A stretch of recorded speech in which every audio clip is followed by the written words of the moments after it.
Black Owl Guitars and Kazoo Theory Shop. I'm here in the shop today with another episode of Guitars and Gardening. Look at some guitars, look at some gardening. We have a fantastic time.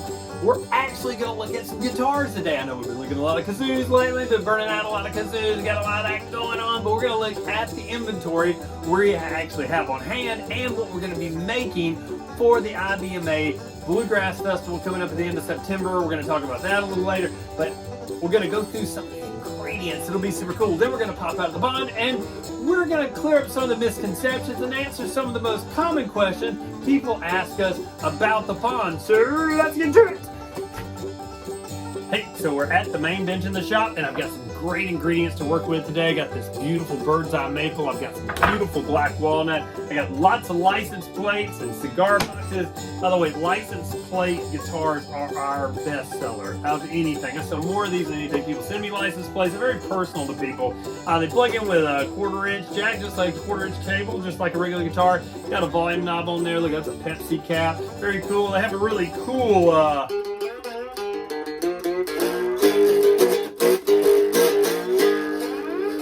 real bluesy sound, very cool. Of course, we got beer cans and beer kegs back here. These necks are actually tobacco sticks. That's a tobacco stick there. They used to tie the tobacco when they pulled it out of the fields and hung it up in drying barns. And there you go, they'd have tobacco. So you can smoke it, but don't smoke. Smoking's bad. And so check this out. On our trip to Georgia, I found some cool plates. Look at that. It's a Fayette County. I'm from Fayette County, Georgia. And that's a 1990 plate. That was 10. That's kind of cool. You see a blue and black very often. Red Sunshine State, 1969. Heart of Dixie, Alabama. Very cool, 1974. GTM Colorado Yellow, 74. Awesome color. Love that. But for the Bluegrass Festival, IBMA Bluegrass, I decided to stick with my inventory that I have along with North Carolina plate themes. I got a red and white 1968. I got a 1974 North Carolina amateur radio. Very cool. I got a North Carolina 72 blue and white. I got a black and yellow 57, thanks to Antique Ronnie. And I also have this. Look, this one had burned. It was green and white, but it was peeling. So I cleaned the paint off and I took some steel wool to it. It's got this black and silver fade. Very cool. And also, thanks to Antique Ronnie, I got a yellow and black 1966.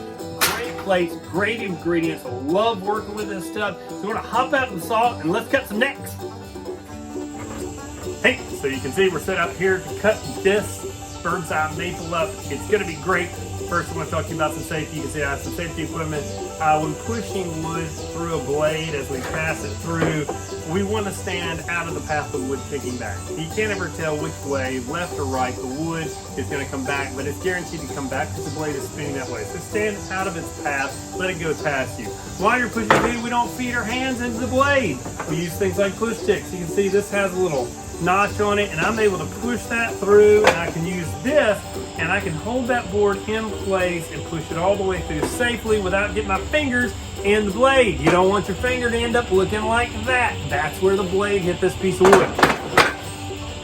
You also don't want to end up looking like this here. I was wearing safety equipment when this happened. This accident happened. I had safety glasses on, hearing protection, and that, like I said, left or right, you can't tell which way the board's going to come back. It hit me in the face. Luckily, because of the safety glasses, it kept me from losing my eye, but it did split my face open, broke the bone in my face, and it was horrible as my wife and one of my friends held me down to the hospital gurney while they jabbed me in the face like 10 or 15 times with a needle and stitched me up. It was horrible. Don't do that. Wear proper safety equipment. So the first thing I do is I put on, this kicks back a lot of dust. You don't want all that dust all over you. You don't want it in your eyes, and you don't want to be breathing it. So I put on my respirator. Then I put on my hearing protection. Then I put on my shield. This is a lot better than using safety glasses. It completely keeps your face safe. And we put that on. And it can't get into it. It can't come on.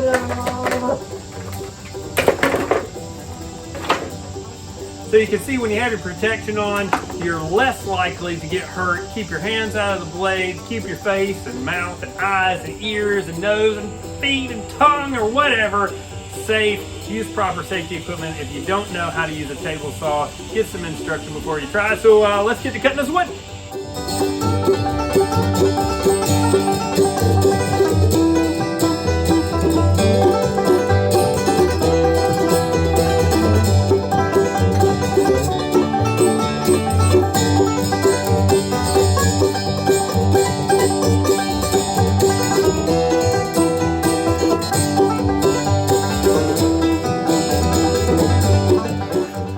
We got some great looking necks. Let's head out to the pond and clear up some misconceptions. My hat is backwards.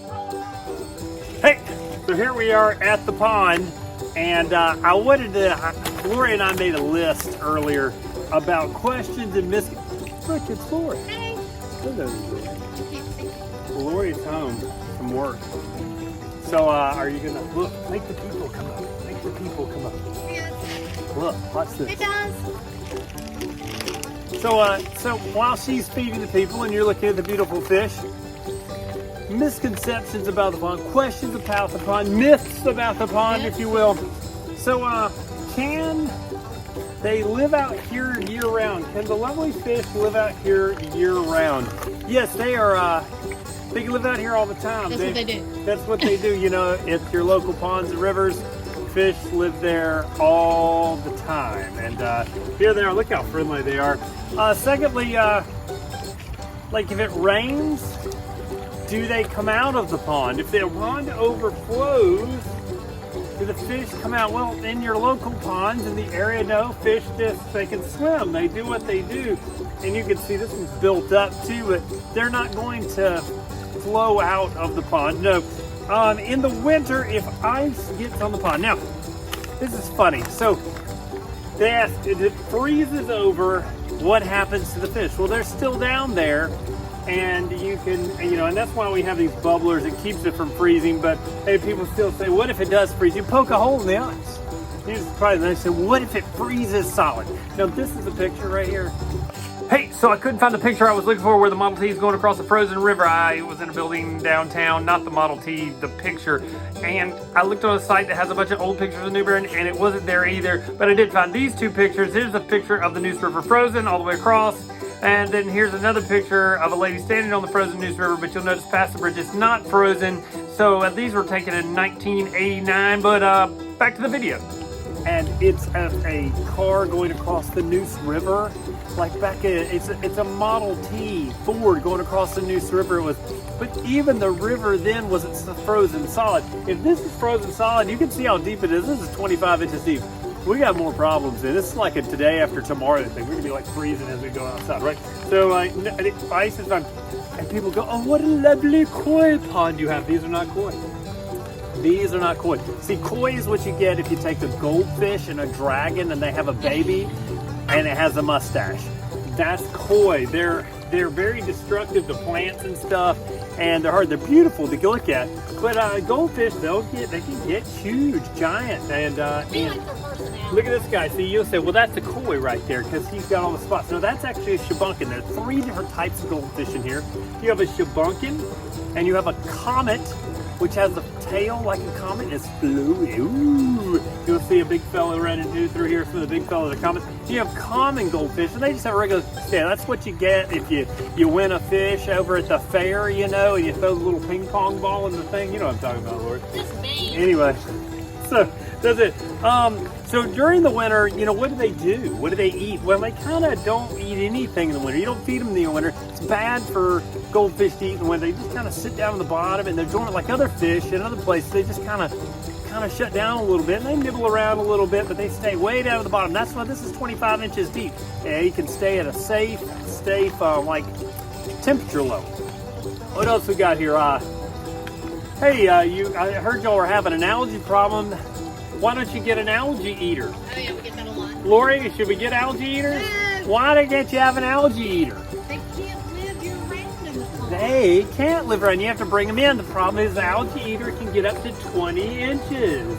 And we have no room in the house for him. He doesn't fit in the sink, the aquarium, and he's not going to hang out on the couch. So, can't have an algae eater. What do you do about animals around the pond? Well, there's Lori. Oh, wait. If you do, and don't you get hawks? Well, you'll notice I've got this thing. You've seen it in other videos. I've got this big pergola. It's a sail over top. It creates the shade to keep the algae down and things like that. And so the hawks usually like to dive in and get that. They're not diving through that. So raccoons and cats, well, we have a fence and things like that. But really, it's the rocks that keep them out. We built the rocks out. Cats and raccoons, they don't like to dip down in the water. They feel like they're going to fall in. So this is a, on the sides, this is a drop-in pond. It doesn't, it's not like the beach where it gradually goes in. They can't walk in and walk out with a fish. Very hard to get to these fish. They have all this cover, and then that's why we put the plants in here too. It keeps them a lot of cover and places to hide. Let's see. Oh, wait, people go, what if you get too many fish? What if they have too many babies? How do you keep the population under control, David? Well, we don't. They do, survival of the fittest, They do what they do.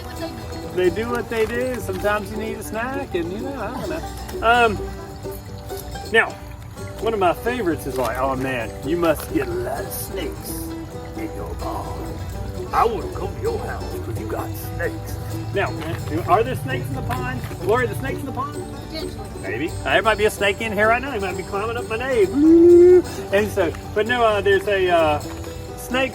Generally, snakes live in an area, and people go, what about water moccasins? Well, water moccasins have to come from a place.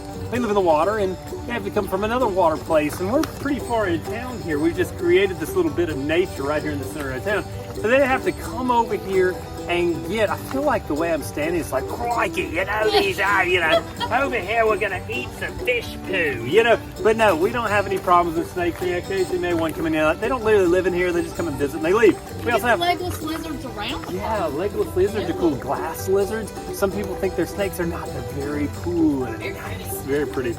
And does the pond, the last one I have here, and does the pond ever leak? How do you keep it from leaking into the ground?